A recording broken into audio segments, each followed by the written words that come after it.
Good morning. Oh, as I normally do, do a little bit of personal stuff before I actually get into today's message, talk, whatever you want to call it. A couple of interesting things. Uh, Yesterday's video, the most important news so far in our awakening, hit 300 views by 10 o'clock in the morning Eastern Time, and it's still at 302 because once it hit that, it stopped. Although there's been 185 likes, 3 dislikes, and 107 comments so far, and that's just on YouTube. That doesn't count the comments on Facebook, which is probably a number, if not as high, close to it. I didn't check the Facebook statistics this morning. They're not as easily available as they generally are on YouTube.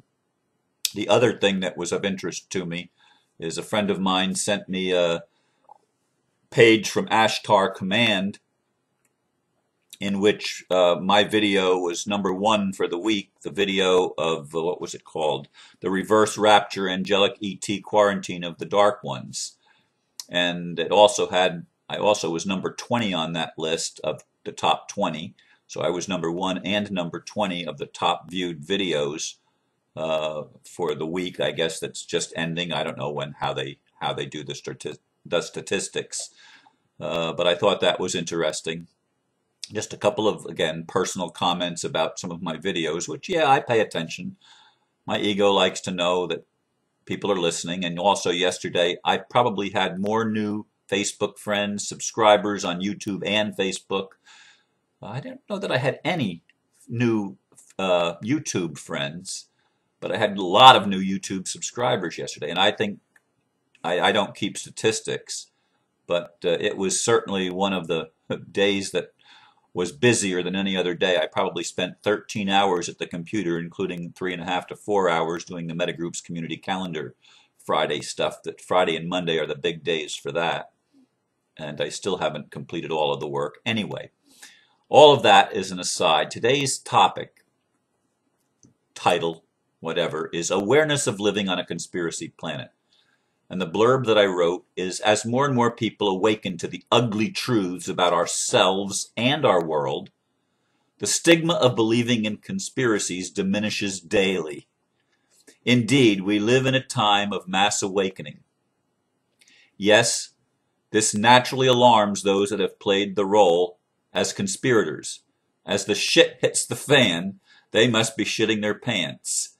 However, we must see more of this picture than simply what they have done to everyone. We must grasp our own part in contributing to the conspiracy. Otherwise, we will be doomed to create another version of the same insanity. We are one is more than a cliché. It is reality. Another interesting thing that I read just a little bit ago before I turned on the camera is, let me click it over here. It was my friend Peter and his, I think it's Peter, yeah, Peter Engler. He put a blog entry from Cliff High about shining the light on the Fulford Wilcott case. And that is some interesting reading. More critical thinking of those damn old Taoists. With respect, let us be clear. Words are important, especially as a tool reaching toward critical thinking. And there was a lot to consider in what is written in that cliff note.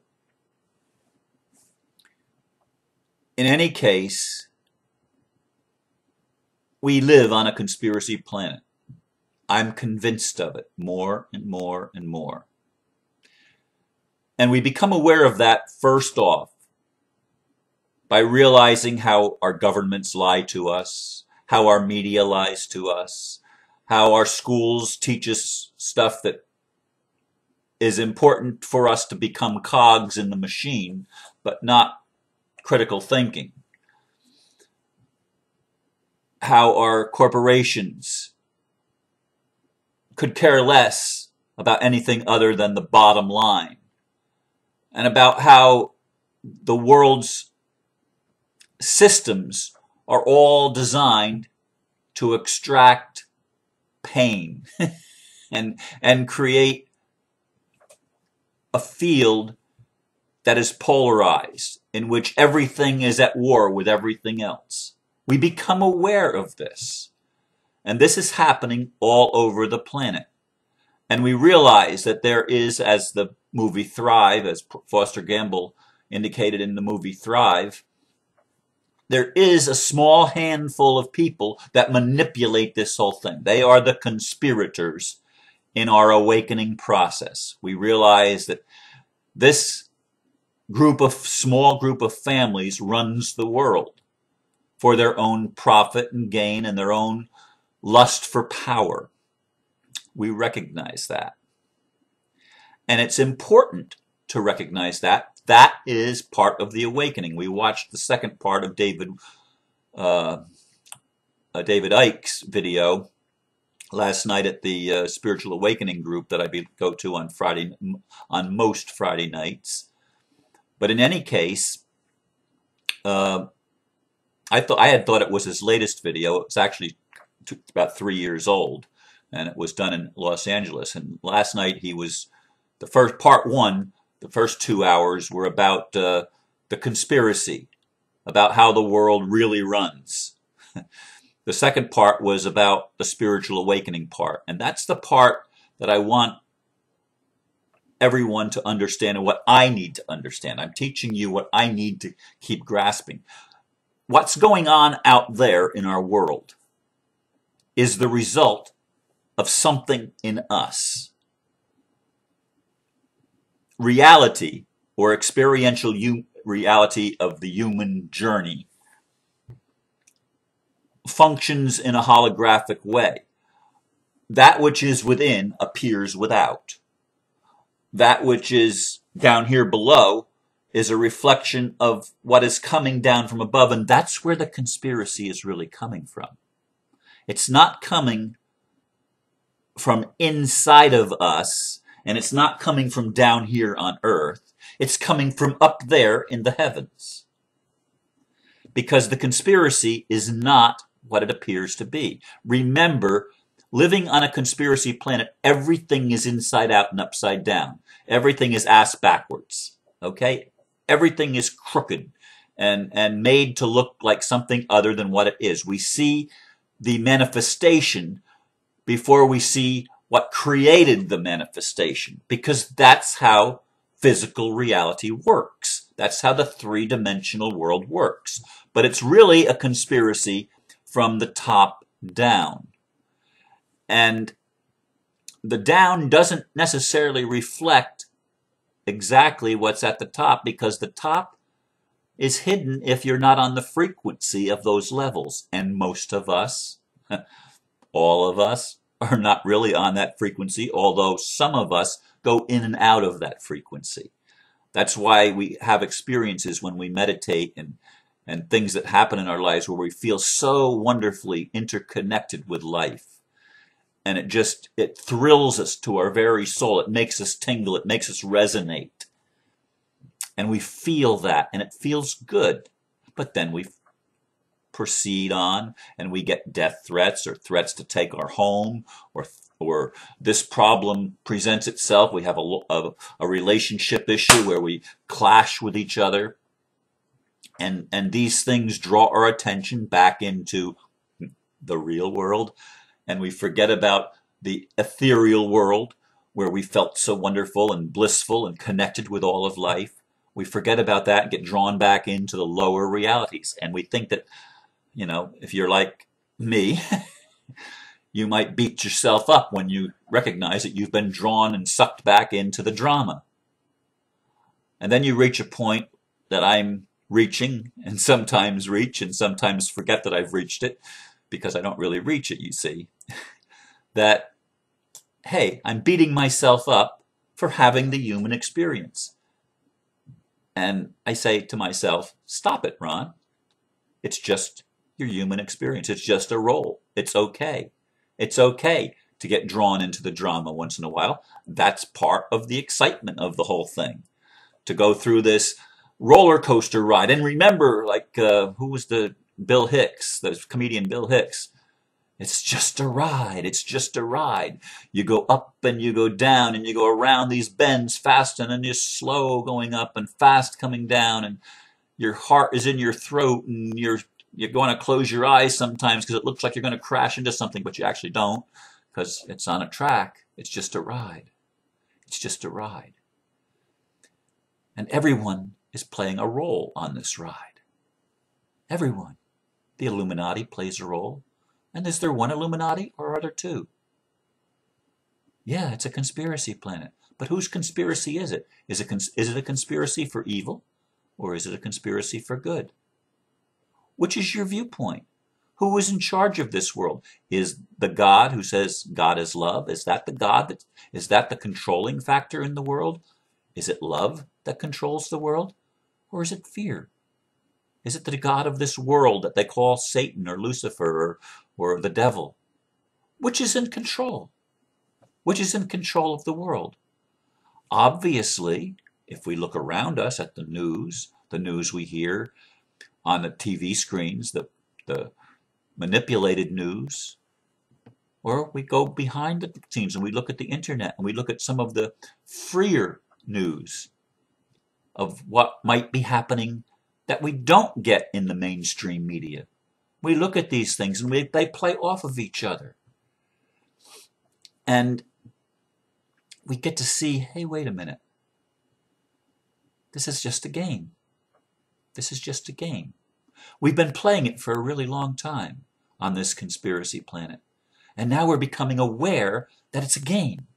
We're becoming aware. When we first realize what they have done to us, we get pissed off and angry. But then, deeper introspection, we say, wait a minute. I contributed to this because I wasn't standing in my power. I didn't know who I was. I forgot. And I gave my consent ignorantly, yes. Against my will, yes, but not really against my will because I didn't know any better. So it wasn't against my will then, was it? In time and space. And we recognize this dance that we do. We begin to see, we begin to observe not just what's going on around us, but we begin to see the common denominator. It's us, because each of us is the center of our own world. And that center is God, observing his creation, her creation, experiencing itself in all of the drama, in all of the conspiracies to awaken us. That's what the conspiracy is really all about. It's not, the end result is not to get pissed off. The end result is to create heaven on earth. That's where we're going. That's what it's all about. The conspiracy is a conspiracy of awakening, a conspiracy of remembering, of a conspiracy of becoming whole again for the very first time in our experience. You see, we've always been one. We've always been interconnected with each other, and we volunteered, you might say, to play these roles with each other, to bounce these dramas around and play with them, and experience feelings that are good and feelings that we say aren't good, but they're all good. It's all good. You see, the conspiracy is for wholeness. Life conspires to come into balance, to reach a state of homeostasis. That's the natural flow of life. Yes, we are allowed to distort the picture. We are allowed to distort the reality, if you will, so that we can experience the dark side of ourselves, that we can experience the negative potentials as well as the positive potentials. The negative potentials are reaching a climax. And we're saying, wait a minute. They can't control everything unless I allow them to control me. And if I just stop cooperating with the they that I don't like, and I start taking control of my own life and I choose freedom, as David Icke said last night, choose freedom. Not what are the consequences of choosing freedom. If you're thinking about the consequences, he said, you're not free, you're not choosing freedom. You're still living in fear. You choose freedom when you say, I'm going to be me, and to hell with what everybody else thinks. I get a lot of people that yesterday that criticized me. Not a lot, but I got a handful that were criticizing my video from yesterday. Okay, so what? I'm not here to get in a popularity contest, although it feels good to see that people are paying attention. It feels good to know that I'm playing a role, that people are hearing what I'm having to share and are willing to listen. That would have been unheard of last year, to think that I would have an audience. And I like that. It feels nice. And initially, when I first started doing it and people were criticizing me, I would defend myself. Now I just let them be. Nine times out of 10, I don't even pay attention to it. I look at it, oh well, there's another person that doesn't resonate on my frequency. They're on a different frequency, yet they're tuned into me, so there must be something that I'm doing, and maybe they're doing something to me, because it's an interactive thing that goes back and forth. It's a dance. Sometimes it's a duel. It's life. It's a ride. It's a journey. We're living on a conspiracy planet, but this is about the evolution of consciousness. It's about waking up. It's about remembering who we are. It's about stopping the name blame and the shame game. It's about stopping all that nonsense. Yeah, there are dark forces. They are out there, but they are in here. There are angels. They are out there, and they are in here. There are extraterrestrials that are beyond time and space, or beyond this time and this space, but yet they are within this time and this space, and they could be us, a future self. You see, there is unlimited potential on this conspiracy planet. Unlimited potential for good or evil, for creation or destruction. And in some respects, each plays in the dance with the other. It's not just masculine and feminine and light and dark. It's life and death. And it's a dance. It's a dance. What are we choosing to experience? As I see it, in our generation, we are choosing to wake up and to create heaven on earth. We are creating a new golden age. And it's a beautiful thing, but I see where we're headed. So I leave you with these thoughts this morning. Yes, we're on a conspiracy planet, and we are the conspirators. Some of us played one role and some of us played another role, but we've all conspired to create what we call human life. Namaste.